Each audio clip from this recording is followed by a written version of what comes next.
বলবেন ওদের আগে?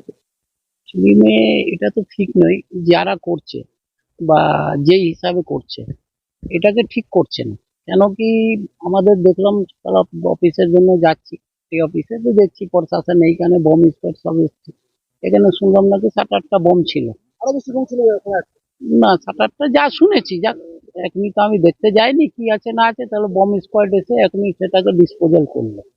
তো ডিসপোজাল করার বড় ব্যাপার নেই, এখানে যে বমটা রাখা হয়েছে সামনে লোকসভা ইলেকশন, ঠিক আছে, এইভাবে যেইভাবে এখানে বম রাখা হচ্ছে এটাকে শান্তিকে একটা শান্ত করার এখানে চক্রান্ত আবার চেষ্টা করা হচ্ছে। 2019 সালে যেইভাবে এটাকে ঠিক করা হলো ভাটপাড়া, যেইভাবে অশান্তি হয়েছিল, হিন্দু মুসলিম রাইট থেকে আরম্ভ করে সবকিছু হয়েছিল, তো এটাকে আজকে মোটামুটি অনেক রিকভারি করা হয়েছে, রিকভারি না জিরো করা যেতে হবে, কিন্তু আবার দেখছি ইলেকশন এসে আবার দেখছি এখানে বম রেখে একটাকে শান্ত এলাকাকে শান্ত করার জন্য আবার চেষ্টা। দিচ্ছেন তাদের আমরা এটা কিছু লোক আছে যে অ্যান্টি সোশ্যাল বিজেপি কি লোক আছে, ঠিক আছে, ওই সবগুলো এটা করছে।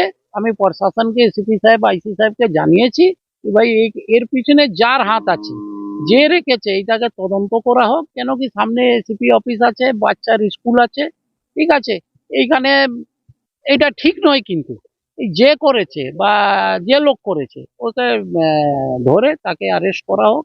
আর আইসি সাহেবকে এটাও বলেছি সামনে ইলেকশন আছে, যে অ্যান্টি সোশ্যাল লোক আছে যে এইসব জানবেন কি এইসব কিছু করবে, তাকে ভাই আজকে অ্যারেস্ট করার জন্য আটকানোর জন্য সেটাকে ব্যবস্থা বিরোধীরা করবে। বলছে যে শাসক দল এই বোমগুলো না না, শাসক দল কি ব্যাপার, শাসক দল মামাটি মানুষ, মমতা ব্যানার্জি আদেশে তো আজকে সবকিছু প্রকল্প যা উনি দিয়েছেন এই হিসাবে মানুষকে আমরা যথেষ্ট কাজ করার, যথেষ্ট এইসব করার কি দরকার আছে, এইসব কাজ বিজেপি একটা পশ্চিমবাংলাকে অশান্তি করার জন্য, যেমনি সন্দেশখালীকে দেখছি আজকে সন্দেশখালীতে যেইভাবে অশান্ত করা হয়েছে, যে বিজেপি লোক কিছু ফান্ডিং করে কিছু দিয়ে দিয়ে এইসবকে অশান্তি করা যাচ্ছে। বলছে বিরোধী আপনাদের দলে দুষ্কৃতীদের লাফাচ্ছে।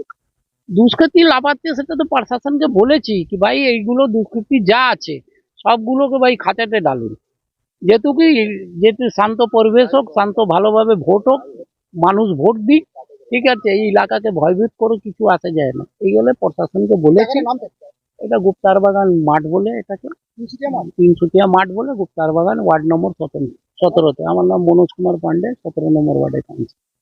বললো এটা তো আমাদেরও খুবই আশ্চর্যজনক কথা।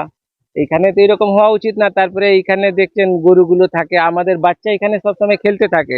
স্টার্টিং সময় আসে বাচ্চারা 10:30টার সময়, এখানে আধ ঘন্টা খেলে তারপরে স্কুলটা আমাদের রিজিউম হয়। কিন্তু আজকে যেটা হলো এটা নিয়ে আমাদের খুব চিন্তাজনক, আমরা ভয়েতে আছি হঠাৎ কিছু হয়ে গেলে। এখন তো মাঠে পাওয়া গেছে, হঠাৎ কোনোদিন শুনবেন যে স্কুলের আশেপাশে থাকলে বাচ্চারা কিছু মিসহ্যাপ হয়ে গেলে তো আমাদের উত্তর দিতে হবে। তা আমি রিকোয়েস্ট করছি প্রশাসনকে, আমাদের চেয়ারম্যান সাহেব, এমএলএ সাহেব, যে এই সবগুলো ঘটনাগুলো দেখলে খুব ভালো হয়, আমরা যে টেরারে আছি, ভয়েতে আছি, সেটা কমে যাক। এইদিকে একটা আমাদের অ্যাসিস্ট্যান্ট কমিশনার পুলিশ, পাশে একটা আইসিডিএস সেন্টার, এইখানে একটা হেলথ সেন্টার হচ্ছে। খুবই এটা পাবলিকলি জায়গা, সবসময় পাবলিক থাকে আমাদের। আর তারপরে আমরা 100-150 বাচ্চা নিয়ে সবসময় থাকি এইখানে। এই নিয়ে আরো চিন্তা আমাদের, ইন ফিউচার আমাদের কি হবে সে জানি না। আমার নাম, বাচ্চারা আতঙ্কে আছে, গার্জিয়ান ফ্যামিলি বসে আছেন যে আমরা কি করব, এখন থাকবো না স্কুল কন্টিনিউ হবে না চলবে। এখন চলছে, এখন সুস্থভাবে সবই টিচার এসছেন, আমার স্কুল চালাচ্ছেন। আমার নাম ইমতিয়াজ খান, অ্যাসিস্ট্যান্ট টিচার অফ কমলা বালিকা বিদ্যালয়।